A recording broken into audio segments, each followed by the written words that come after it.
So left to its own devices, a gas cloud in space does not form stars. It dissipates.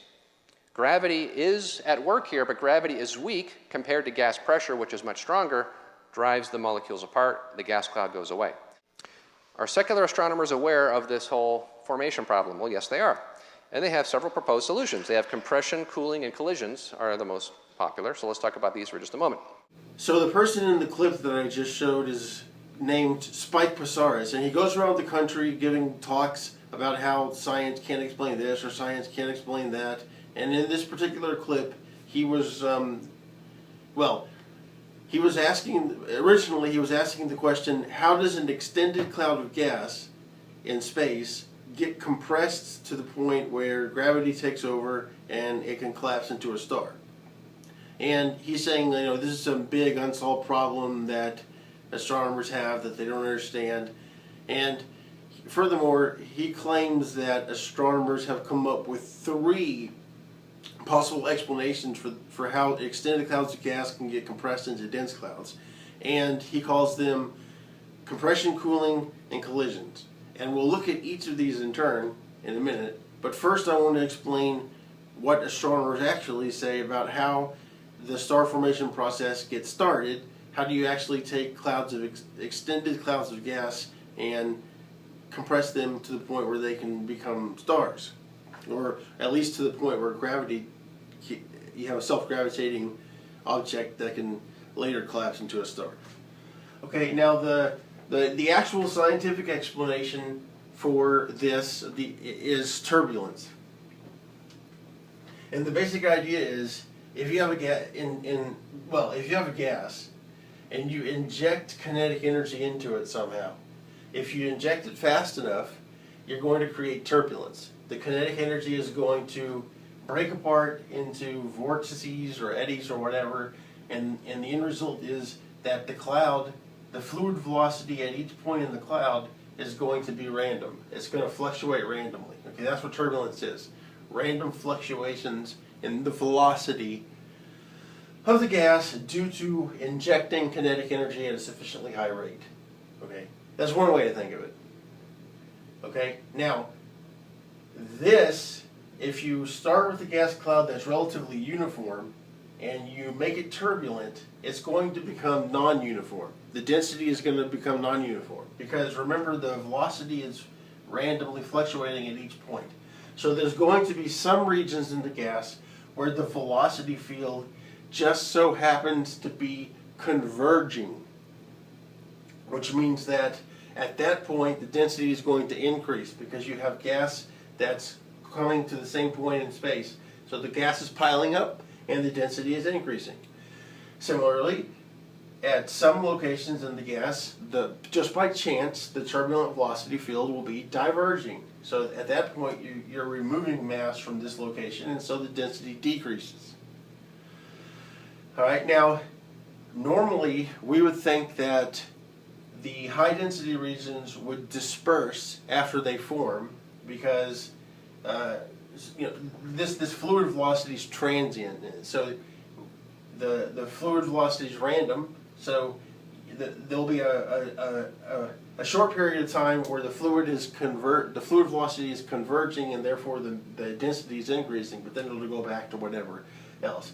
And after this flow stops, you would expect the high density region to disperse because there's going to be a pressure gradient set up. High density means high pressure. The pressure is greater than the surroundings, so it'll disperse. And that's what would happen in turbulence on Earth, or in the laboratory.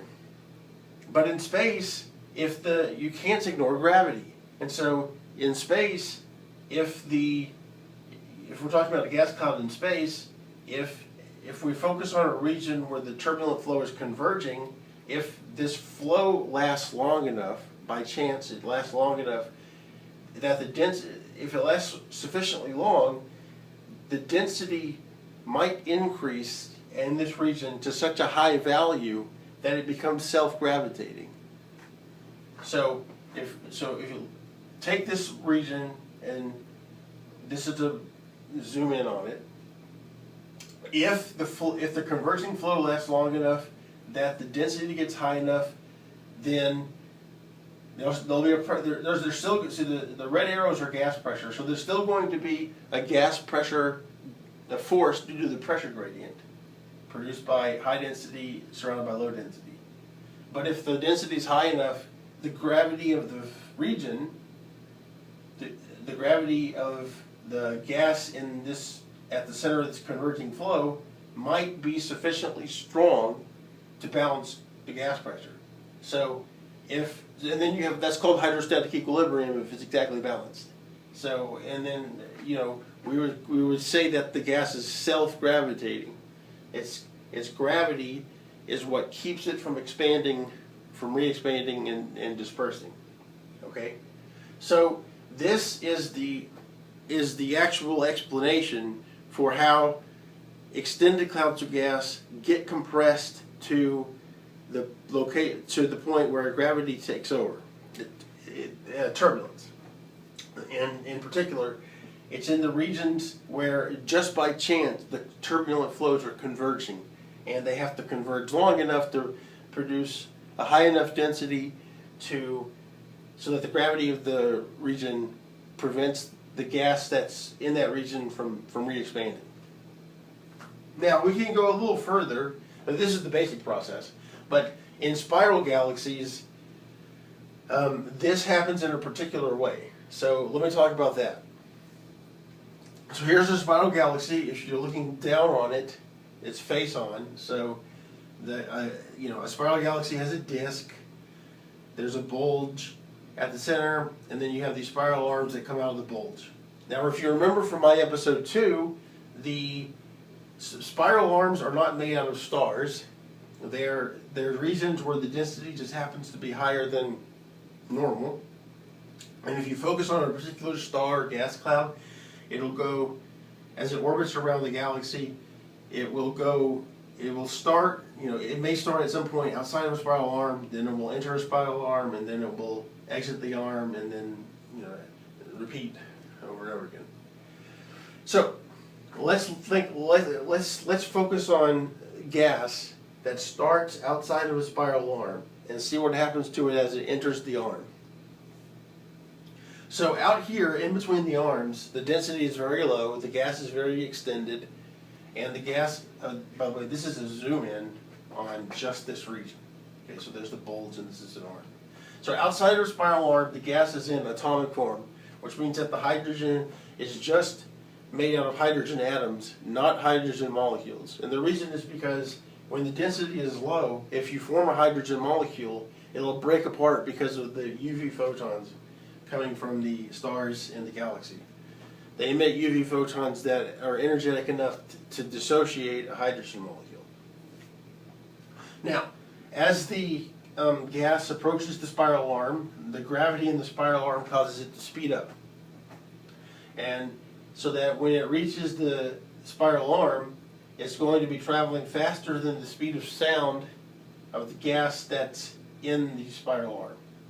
And whenever you have a disturbance which travels faster than the speed of sound, you make a shock wave. Right? So this atomic hydrogen gas enters the arm, it forms a shock wave, and then it crosses the shock wave, and it goes into the arm. And whenever you have gas that crosses the shock, it's compressed. So this atomic hydrogen gas is compressed, and the density increases enough that the hydrogen atoms can form hydrogen molecules. All right. So if you increase the density enough, then the UV photons that would normally dissociate hydrogen molecules can't make it into this region. They're absorbed on the outskirts of the gas, so that the interior of the gas is shielded from the UV photons, and you can make hydrogen molecules. Now, this gas is turbulent because there's turbulence.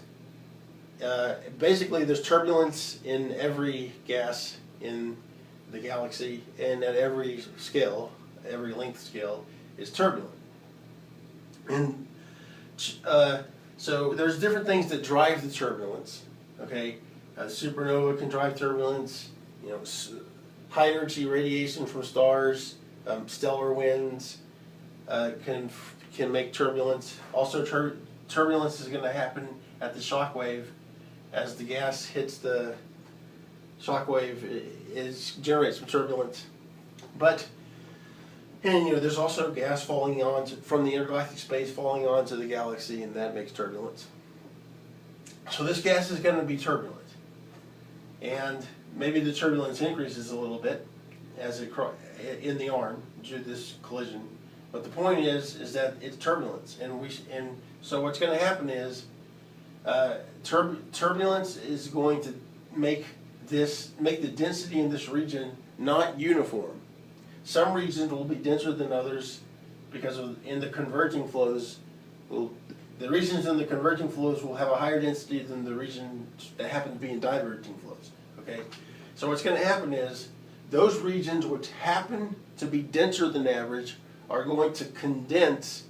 They're going to have their gravity is going to be stronger than the pressure, and they're going to condense out of this molecular gas that's formed here. All right, and so you're going to have these clouds of molecular hydrogen gas that are self-gravitating. All right, then there's still turbulence. And by the way, we call these giant molecular clouds. Then there's still turbulence within the giant molecular clouds. So within the giant molecular clouds, some regions will be denser than others. Some regions will have a lower density than others. Those regions which happen to have a higher density than others will condense out of the GMC to make what are called the clumps, or the dense clumps. The dense clumps are turbulent. They also have turbulence, and so the clumps, those regions of the clumps which happen to be in converging flows in the turbulence, where the density is increased, will form their own high density structures, which I've drawn in red, which are called the dense cores.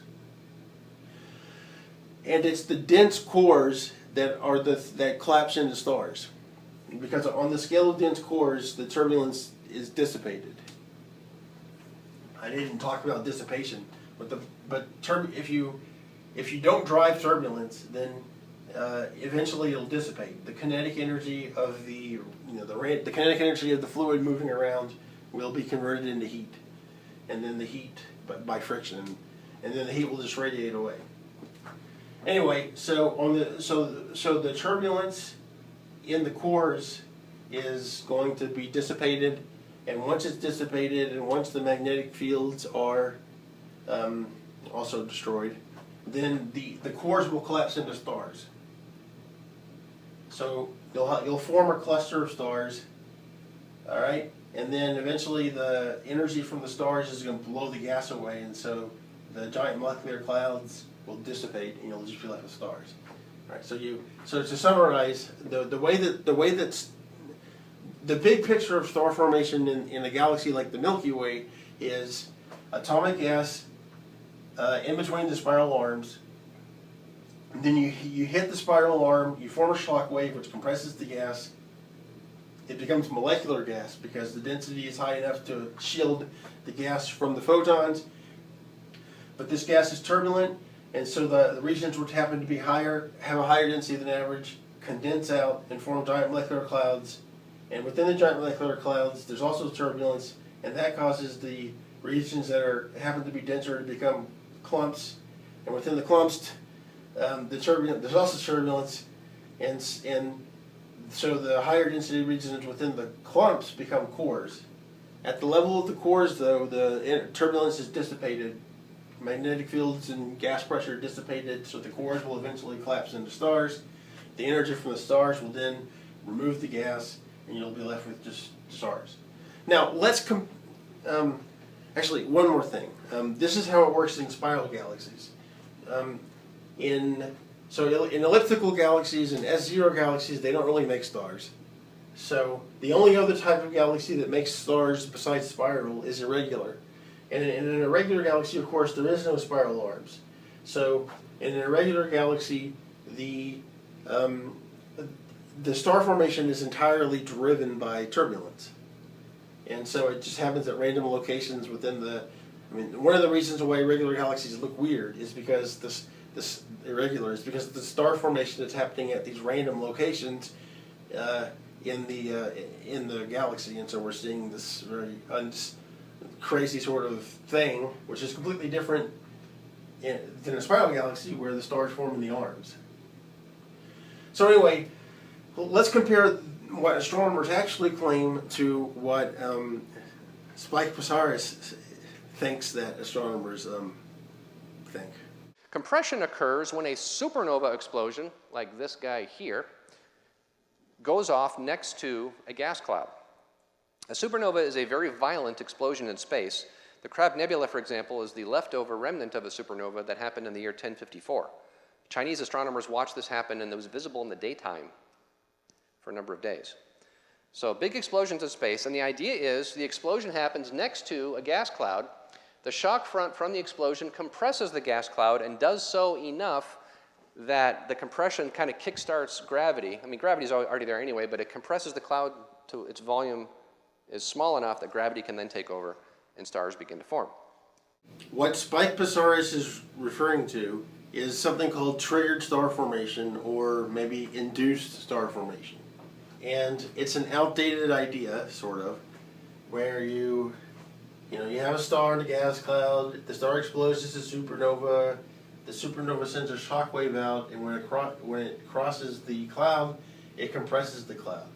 And then if it compresses it enough, it can become gravitationally unstable and collapse into a star.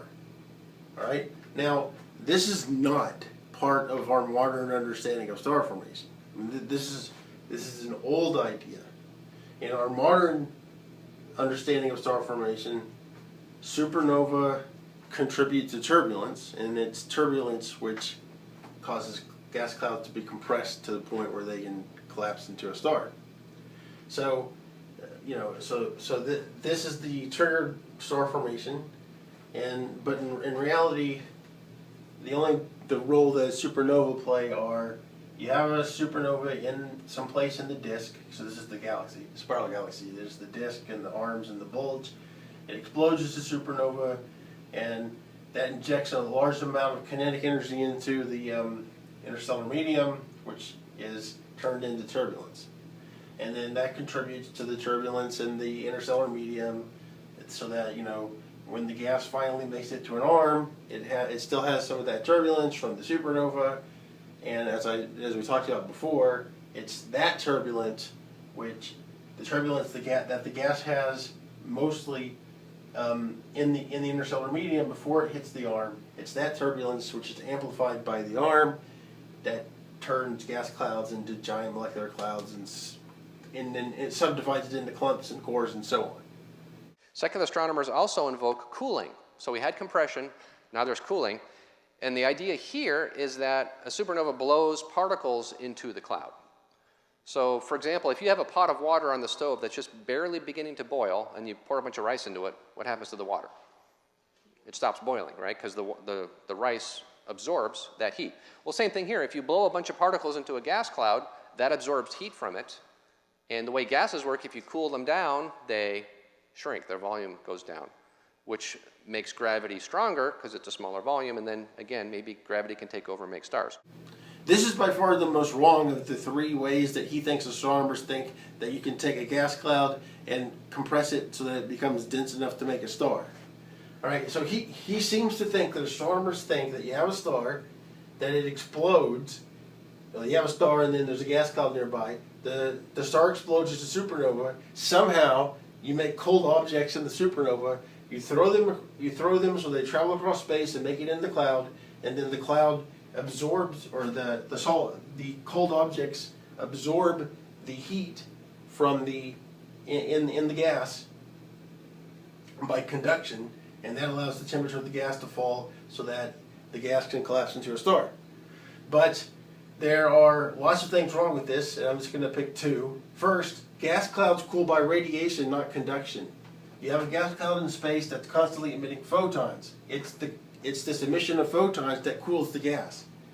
So gas cools by radiation, not by conduction.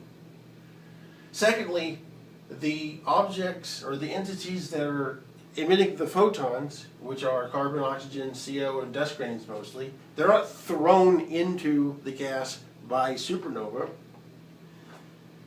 they're already in the gas. When the gas is between the spiral arms, it already has the carbon, oxygen, and dust grains.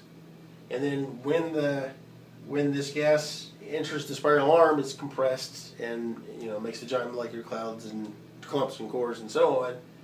But these atoms and molecules are already in the gas. Now it's true that supernova, of course, contribute heavy elements heavier than helium, to the interstellar medium. But when the star explodes, it does release a bunch of heavy elements. But what happens is they mix with the surrounding gas, and it doesn't cause the surrounding gas doesn't immediately collapse into stars. It just mixes with the surrounding gas, so that these new elements like carbon and oxygen are part of this gas now. So that whenever later, when this surrounding gas finally does collapse into a star, it already has the carbon, oxygen, dust grains, and whatever, so in it. All right. So this is just completely misleading. So we had compression from supernovae rather. We have cooling by particles getting blown in. Then we have collisions. For example, when these two galaxies appear to be in the process of colliding, along the collision front, we see new stars, blue stars, which by anybody's reckoning don't last very long, so they're young. And this makes sense. If you have two galaxies, which are made up of stars, dust, and other things, crunch those together, and that's a form of compression, right? So you can overcome gas pressure by doing that, and then new stars can form as part of the collision. This is the least wrong thing that Psarris said. Because indeed, if you have two galaxies that collide, and I've drawn two spiral galaxies here, where the disk is in blue and the giant molecular clouds are in green and the bulge is in red, if they collide, then their gravitational forces will distort them, for one thing.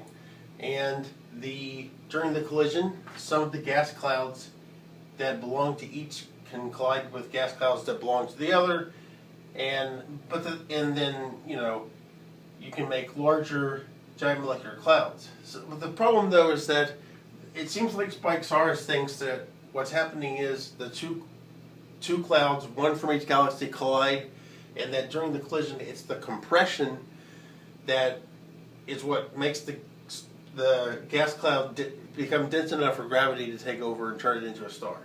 But really, as we've seen, turbulence is the thing that makes gas clouds dense enough, or at least parts of them dense enough to collapse into a star. So what's really happens during a collision is in the outer parts of the galaxy, the gas clouds do collide to make larger gas clouds, and then turbulence just takes those larger gas clouds and turns them into more stars. But you also have gravitational torques, which cause a lot of the gas to flow towards the center of the merging object. And so what ends up happening is you get a lot of gas at the center, and so there's an insane number of stars forms. Okay, and these are called starburst galaxies, and this is like another galaxy type.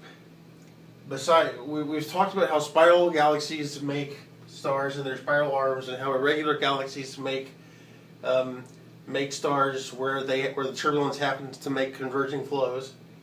But this is a different sort of thing, where you have two galaxies collide, and during the collision, a lot of star formation takes place. And in fact, the name given to a galaxy that's distorted by the galaxy that's a result of collisions, and it has a distorted shape due to the collisions, this is called a peculiar galaxy. Okay, so Psarris, this is the least wrong of the three things that he talks about: compressions, cooling, and collisions. Collisions is the least wrong of those three. So we had compression, cooling, and collisions. Now there's a problem common to all three of those explanations, and maybe some of you picked up on it. What is a supernova? I told you it's a big explosion in space, but I didn't tell you what's exploding. A star is exploding. What about grains and particles? Where do they come from? Well, the Big Bang can't actually make any of those. Those have to be formed by nuclear fusion inside of stars. And then for galaxies to collide, they must first exist, and galaxies are composed of stars. So these three explanations are meant to explain how star formation could occur, but they all require stars to exist before more stars can form. So what does that remind you of? Right? It's the ultimate chicken and egg problem. You need stars to make more stars. Now, once you have stars, then they can interact and form new ones. So I'm not arguing that stars cannot form today. What I am arguing is that the secular modeler, who doesn't have a creator to make the first generation, can't explain how the process continued from there. Of course, there's no chicken and egg paradox, since all you need to make stars is turbulence and gas. And turbulence can be driven by things other than processes that need stars, like supernova. I mean, turbulence can be driven just from having gas falling into the galaxy. But it might be interesting to sort of see how the first stars formed, because the first stars, when the first stars formed, whatever that process has to be completely different from the processes that form stars today, because amongst other things, there were no galaxies, there were no spiral arms, no regular galaxies, there were no elements heavier than helium or lithium. So let me just briefly overview how the first stars formed. And of course, we've already seen in previous episodes that the first stars are called population 3 stars, and they're made of only hydrogen, helium, and lithium. Okay, now, these stars form in the context of cosmology, so they form within the context of the Big Bang. So here, what I've done is I've sort of cut out a piece of the universe at very early times, well before any stars have formed, shortly after the Big Bang. Now, part of the Big Bang theory is that the universe is expanding. So this piece of the universe, as time goes on, will get bigger. And for our purposes, there's two components of the universe that are relevant: dark matter and ordinary matter. And so I've colored dark matter particles blue, and then the ordinary matter is hydrogen and helium. Now, there's a huge difference between dark matter and regular matter. Okay, now we don't fully understand what dark matter is, but we know its properties. It's important properties. So first off, it's made of particles just like the matter that we're used to, except the particles that the dark matter is made out of only interact by gravity or possibly by the weak force. But they don't interact by the electromagnetic force, or else we can see them, and they don't interact probably by the strong force. And therefore, the force between two dark matter particles, between two individual dark matter particles, is extremely weak, since the gravity and the weak force are extremely weak between two fixed particles. And that means that if you have two dark matter particles that are moving towards each other, they will pass straight through each other. They will not collide and bounce apart, because there simply is no real force between them. On the other hand, of course, if you have two atoms that are moving together, they won't pass through each other, they'll bounce apart. Now, another thing about the Big Bang Theory, besides that the universe is expanding, is that initially the matter distribution is very uniform. So if I can't draw it perfectly uniform, but if you take a piece of the universe at very early times, the distribution of matter would be, the density would basically be the same everywhere. The density, the composition, all the different properties of the universe would be the same at every location. You wouldn't be able to see any differences. There would be slight differences to like 1 part in 100,000, but that would be too difficult to see with the naked eye. But they are there. So given that there are very small density irregularities, let's focus on a region that happens to be slightly more dense than average. So at first, as the universe expands, the overdense region also expands. In fact, at first, everything expands. But because the overdense region has a higher density than the surrounding gas, it generates a net gravitational field which points towards it. And that net gravitational field slows down the expansion, so that the overdense region is expanding slower than the universe as a whole. Which means that even though the density of the overdense region is decreasing since it's expanding, because it's expanding slower than the universe as a whole, the density relative to the mean density, or the density here divided by the mean density, is increasing. The relative density is increasing. Once the relative density, or once the density in the overdense region becomes about 2.69 times the mean density, the gravitational field of the overdense region will be enough to stop it from expanding, and it will collapse. Okay, now during this collapse, so the overdense region contains a mixture of dark matter and ordinary matter, and there's like 5 or 6 times as much dark matter as there is ordinary matter. Because the dark matter particle, because of the difference between the dark matter particles and the ordinary matter particles, during the collapse they behave differently. So for the dark matter particles, when they collapse, they form a swarm. Because remember, they don't interact with each other. So a dark matter particle that falls towards the center of this overdense region will pass through all the particles, and it will pass through on the other side. It feels the gravity of the gravity of all the particles, but it doesn't interact with individual particles. So if you focus on a given dark matter particle, it'll accelerate towards the center because of the gravity, and then it'll pass straight through the center, now traveling away from the center, and slow down and oscillate. So the dark matter particles collapse to form this swarm of oscillating particles, and we call this a dark matter halo. Okay, so a dark matter halo is just a region of space, or basically a collection of dark matter particles that are gravitationally bound and just moving like crazy. But the gas will suffer a different fate, because gas particles, hydrogen and helium atoms, can't pass through each other. So if you were to focus on a particular hydrogen atom or a helium atom, it would fall towards the center, and then when it reaches the center, it would collide with the hydrogen and helium atoms coming in from the other side. So what would end up happening is, the hydrogen and helium gas would pile up at the center, right? Because at first the hydrogen atoms collide with the hydrogen atoms coming in from the other side, so you have hydrogen atoms at the center, and then as more and more hydrogen atoms come in, they pile up and they form a sort of spherical object that's made out of hydrogen gas and helium. And it has a temperature of 2000 Kelvin because when the gas that's falling in, as it's falling in, its kinetic energy increases because of the gravitational pull. And when it hits the gas that's already at the center, it has to stop, and it converts its kinetic energy into heat, and that approximately heats the gas to 2000 Kelvin, approximately.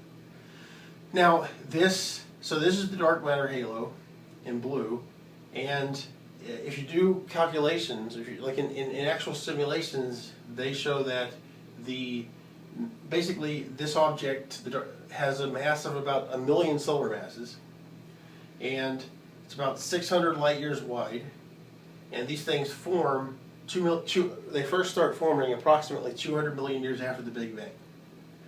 Now, what's going to happen is hydrogen molecules are going to form from, hydrogen molecules is 2 hydrogen atoms bonded together.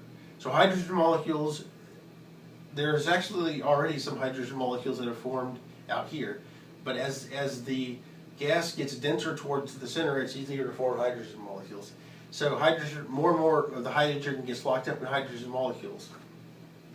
And remember from a previous episode, hydrogen molecules they have rotational energy levels and vibrational energy levels, and by changing those energy levels, they can radiate, and they can cool a gas down to about 200 Kelvin. So this gas at the center, it starts at 2000 Kelvin from the transformation of energy from gravitational potential to kinetic to thermal. And then as the hydrogen molecules form and they radiate the energy, it drops the temperature to about 200 Kelvin. At which point, there's not enough thermal energy to support the gas, in the gravitation against its own gravity and the gravity of the dark matter halo. So then it collapses into a star. Okay, and then that's a population 3 star because it formed from gas that's 200 Kelvin. That's a very high temperature, so it has to have a high mass. The gas has to have a high mass to overcome the relatively high thermal energies associated with 200 Kelvin gas. So you have a very massive population 3 star. Now, eventually, this is going to explode. It starts with made out of only hydrogen, helium, and lithium. But once it forms, it's going to cook the hydrogen and helium into all the other elements, and then when it explodes, those elements will be released into space. They will become parts of the surrounding gas, and that's the beginning of what astronomers call chemical evolution.